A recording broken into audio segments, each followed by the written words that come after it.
China's political hierarchy explained. Wait, I'm interested? Fuck it. Interested.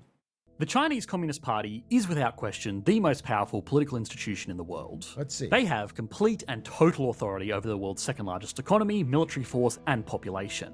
The extent of their control also goes much further than even a completely unchecked government in the West, as they operate in fields that normal governments just don't. They are also, understandably, a group that causes a lot of anxieties around the world because unlike a government in the USA, which at least in theory has checks and balances on how it conducts itself, the CCP is a bit of a black box. What goes on behind closed doors isn't dared questioned by the media, and policies are decided well before it comes to anything as silly as a vote. The party is also an institution... I shouldn't say this before I go, but this is the only thing I'll say, because there's many things I think America should emulate from China. They have, in many ways, more competition among fucking competing firms, and they spend tax money on trains. Those are the two big things I want the most.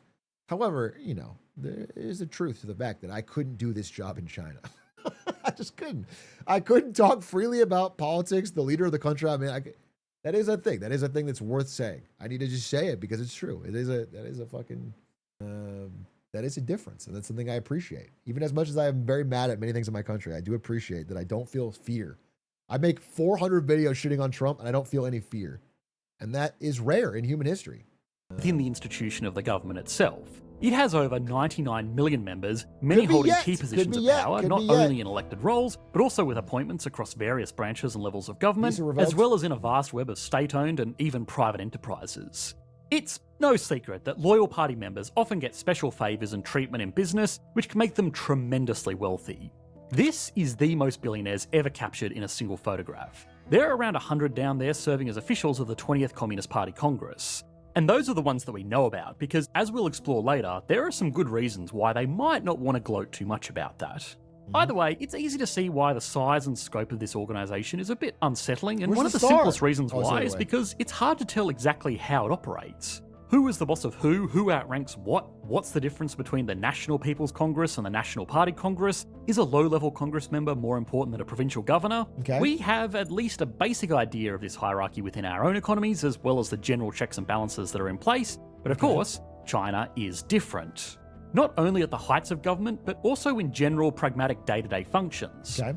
So, what is the management hierarchy of the Chinese government? How does this authority actually play out in practice? And finally... Can I answer this question on top of my head? It's an honest question. Who is the number 2 most powerful person in China behind Xi Jinping? I don't think I can answer that off the top of my head. Who is number 2? You. Yao Ming. LeBron James. Ludwig.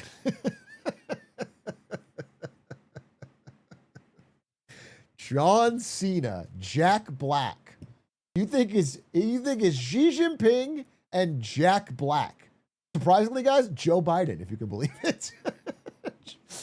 Joe Biden is number 2. CCP members get so many advantages over their fellow countrymen. Why doesn't everyone just join the party?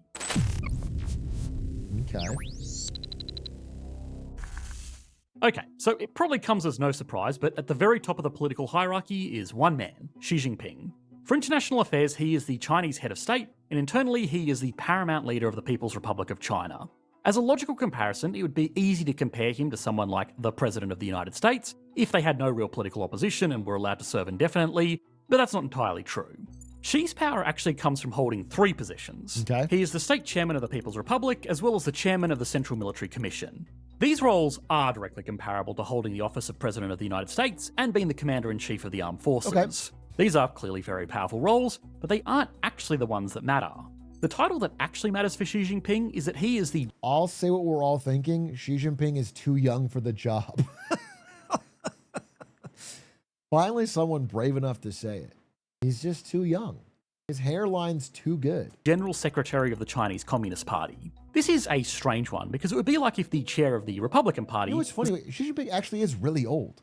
He actually looks pretty good for his age, but he actually is like 70-something, right? Like, he's fucking old. He's 72. I mean, he's not like American president old. What's Trump at? Trump's 79. Biden's... We've had some old fucking presidents for the past decade, bro. That's actually crazy. Dude, we've had some old fucking presidents. That is so wild. When you really think about it, we really fucking scraped the edge of elderly. Damn, we have some late 70s presidents. It's actually the highest authority in the USA, whereas in reality they are more of a glorified marketing manager. In China, though, this is where Xi Jinping's true power lies because the state runs on a system where the Communist Party leads and the government executes.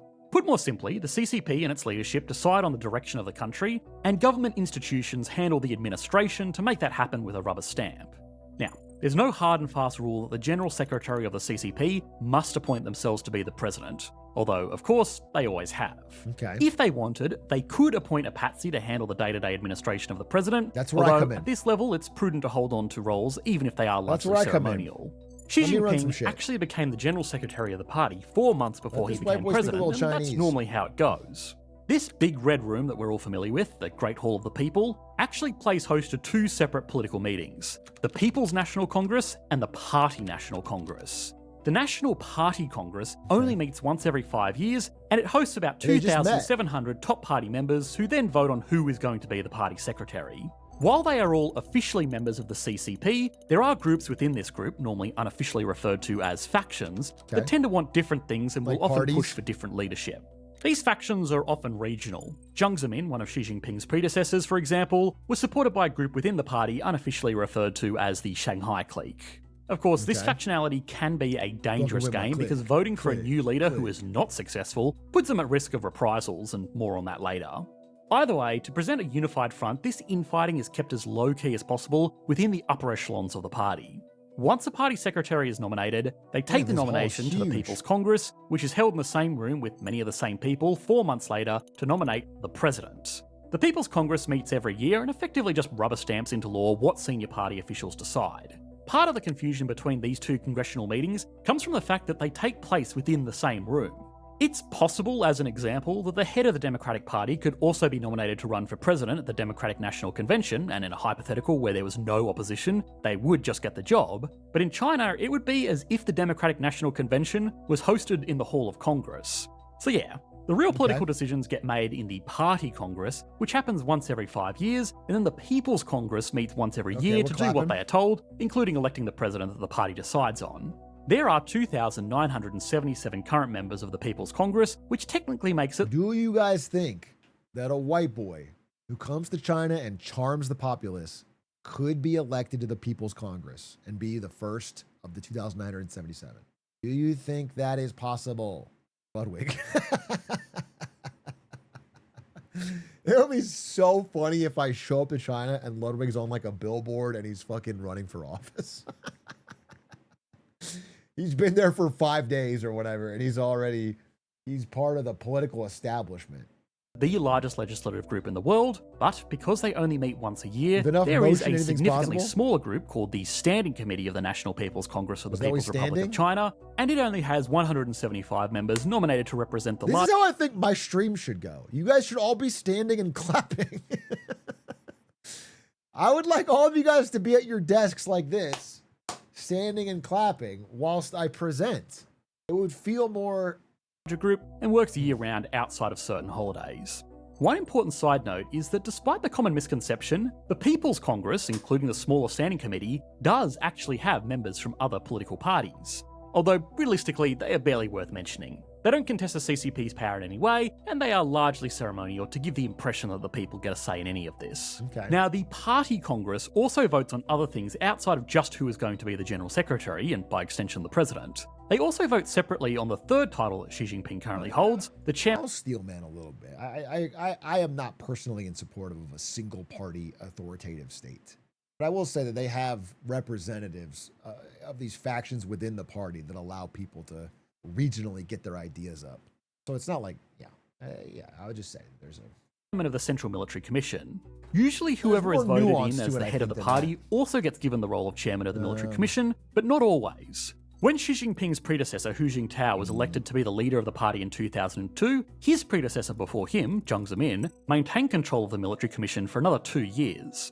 Obviously today, despite the technicalities, Xi Jinping is firmly in control of the party, the military, and the administration of the government. He's kind of triple lock. The factions within the party that could challenge his leadership behind closed doors have also been effectively crushed, and Xi did this in what was probably one of his most daring political maneuvers. Is this recent? I mean, he definitely, there was a recent purge of the highest ranking military guy in China, giving Xi Jinping basically total authority. Like there's nobody else with any institutional power. And, there's no actual answer to the full story of that. Anyone that says they have the full story is fucking lying. But, from what's come out, it does seem to be that there was a disagreement over, I probably should not say this before I go. There was disagreement over Taiwan. Like there was a disagreement over readiness for Taiwan. And there was a disagreement about that. I don't know who on which side of the disagreement. I don't know if the general was on one side. I don't know what the sides were, but there was a disagreement, and that seems to be the source of him getting purged from them.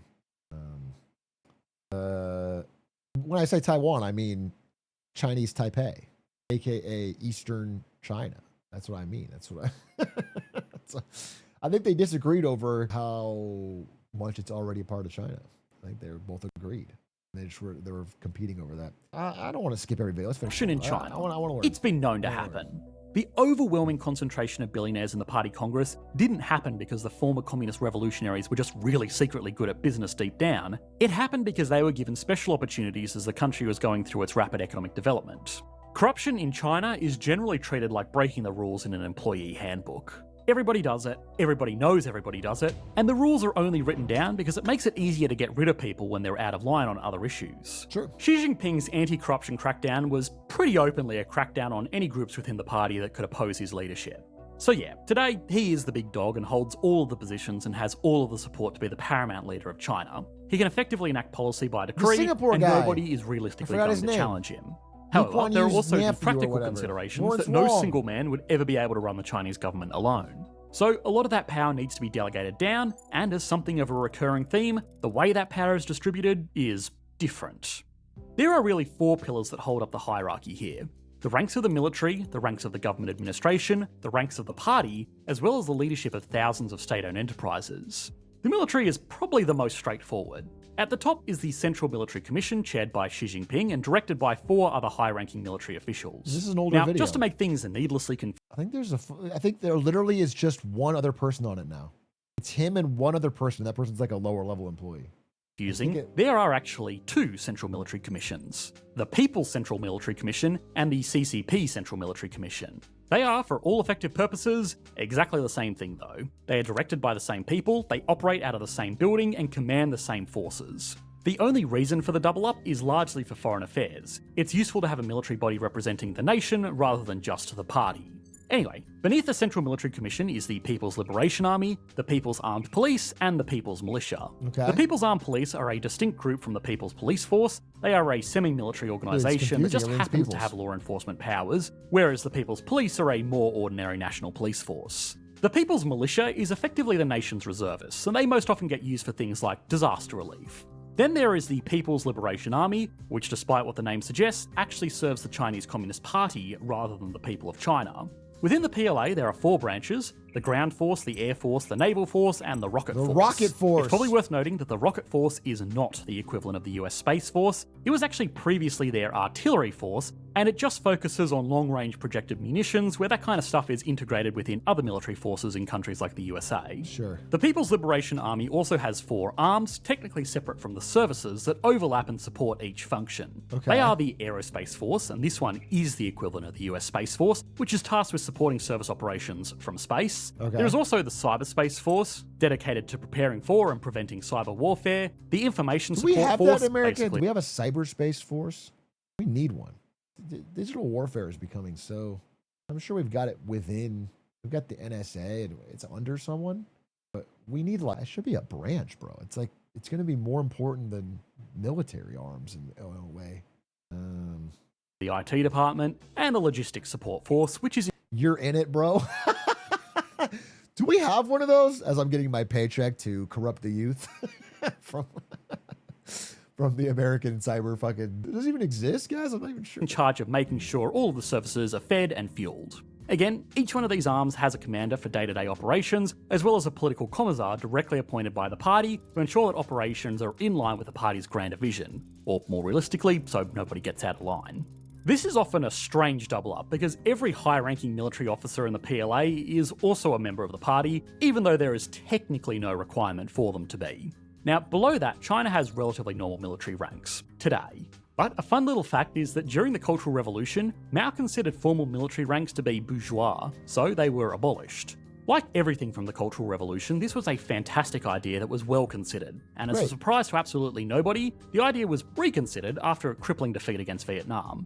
Anyway, the entire way down the military chain of command, there are also corresponding party overseers who are not technically in charge of troops, but can override the commands of their respective commanding peer. Our parade game so that's is so the military. Weak. Now, the state and party pillars can be considered together. For every state organisation, there is a corresponding party organisation that either oversees or is exactly the same thing. President Xi is also the party secretary, beneath him is the Standing Committee of the People's Congress, and the party equivalent, where the real power lies, is the... This is good. I just want to pause for a second. I want to see who is the second most powerful person in China. Li Huang? Chang? I don't know how to pronounce his name. This guy? I mean, this article's from 2022. Is it even true? This guy doesn't have Xi's aura. I gotta be honest. This guy lacks the aura of Xi Jinping, bro. He looks sad about his... This is what being the second most powerful person in China feels like. It's not nearly as fun as... Yeah, he's got a bit of Scott Besant energy. Politburo Standing Committee, which is a council of 7 men who really make the day-to-day decisions. Below that is the Party Congress and the People's Congress, who meet every 5 years and every year respectively, and at these levels a lot of positions are filled by the same people on both sides. But below that it becomes less common. Underneath that, the People's Congress appoints ministers to manage specific functions of the government like education, medicine and infrastructure. China is also a very big and very diverse place, so a lot of functions are broken up into provincial governments. The management of an area like Shanghai is going to be very different from somewhere more rural. These regional governors are appointed by the People's Congress, and the Politburo will appoint a corresponding party secretary to watch over them. Now again, apologies, but even these names are a little bit confusing because realistically the state governor is really more of the secretary. They are allowed to handle the day-to-day administration of their province, but they report directly to the party secretary, who is actually the big boss and handles the big picture stuff. Okay. Again, the party leads, the government executes. Yeah, let's just the be party honest, secretary is picture stuff. I am noticing again. He's got aura. I'm not even, I've made videos with some I think fair criticism of Xi Jinping's policies, but he's got aura. It's undeniable. He's got aura. That's a fact. The party leads, the government executes. The party secretary is of course a party member, but at this level governors are always party members as well, even though it's not technically legally required. Being a provincial governor is also seen as a stepping stone to becoming a provincial party secretary, so even though these are technically state and party equivalents, in practice it's relatively clear that one is high. If you think I'm not getting the exclusive interview with Xi Jinping, you got another thing coming, dude. I'm absolutely. Let me tell you something. When Big A Clips comes to town, even world leaders, they clear their schedule, okay? This is a chance to reach a fucking audience of brain-rotted, mostly American Zoomers, dude. He will not miss this chance. Xi Jinping comes to my podcast and then asks me about Hitman. It's the same questions as Gavin Newsom. So what's Discord? What do you do in Hitman? Oh, you fly around? Than the other. Below the provincial and ministerial leaders, there are thousands of individual departments and organisations. The Ministry of Education, for example, has about 40 sub-departments, all with their own administration. Xi Jinping will clear his schedule, you'll miss every notification, then you'll hit him with a oof, busy March right. The most likely outcome. I miss all the emails, I hit him up 4 weeks late. Hey, can we still... Holidays came up, bro. Can we reschedule? I'm not good with days. Grubby was nice, by the way. I was a little worried because it's hard to tell, he's got dry humor. And I couldn't really tell from our chat if he was like low-key pissed, but he seemed fine. That's good. Guy, fun to play him. And our 2v1 was... Dude, honestly, Hera in that 2v1, I know you guys think, oh, we suck and he's a good player. What he did was crazy. Grubby played really good. I think I played pretty good. Like, my knights were out there harassing. He locked in.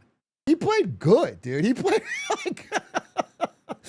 like high key. My economy wasn't even messed up. Like, He actually locked in. He was microing in like 4 different spots at once while harassing both of us. It was, I don't want to overglaze here, but he played great. I watched Hera's POV and it should have had an epilepsy warning. I do want to watch his POV, dude. He kind of, I was really shocked. He played really well. Of leaders and corresponding party overseers. They also operate 75 different universities across the country, and yes, there is significant party oversight on that as well. Then, the fourth pillar that is often overlooked is state-owned enterprises, which in practice perform a blended role of private sector market participants and government functions. We address this in a lot more detail in our video over on EE, but something like China Airlines is expected to operate at a profit and serve customer demand, but it's also expected to serve government functions if and when they are required. Okay. This could be something as simple as operating unprofitable but strategically important routes, all the way up to handing over one of their 747s for temporary refits when a senior government official needs to travel overseas. Every one of the 300,000 or so state-owned enterprises are carefully overseen by the party, and trusted members will be appointed to board seats to oversee operations. Particularly large or important state-owned enterprises almost exclusively have senior management positions staffed by party members as well. So yeah, that's how the CCP controls basically every major function within China. Its complexity is intentional. It means that there are lots of important sounding job titles to go around, and everyone has someone watching them. A lot of the efficiencies they gain by not being answerable to the people are lost again with this immense web of bureaucracy. But that's okay. It keeps everybody in line, and everybody is in charge of their little corner of the empire. So then, outwardly, it looks like to rise up through the ranks of basically anything in China, people need to be party members. Yeah, of course. Eventually, whether they're working for a company, the military, or a government department, they can only rise so far until doors close on non-party members. So then, why doesn't everyone just join the party? Even if they don't personally support Xi's unique brand of communism, there's not much they can do about it, so they may as well get a cushy job out of it, right? And yet, only 99 million people out of over 1.3 billion are party members. So what gives? Well, unlike in a democracy where political parties would love to get as many members as they possibly can, the CCP doesn't care about raw numbers. Being invited to join the party is a privilege that needs to be earned, and it comes with heightened scrutiny, background checks, and expectations. It also comes with major trade-offs. It makes doing business or travelling internationally harder, and raises the chances that some brain-dead senator will accuse them of being Singaporean. For it to really be worth it, most people need to be relatively advanced in their respective careers anyway, and then it does become a logical career step. Unfortunately, people can't just join the party and expect those sweet government contracts and cushy postings to start coming their way. This also means that most party members are quite old, although for once that's actually something that China has in common with the rest of the world. Yeah, We've made an entire video on why young people don't matter politically, and you should be able to click to that on your screen now. Thanks for watching, mate. We love the old, don't we, folks? Interesting video, for sure.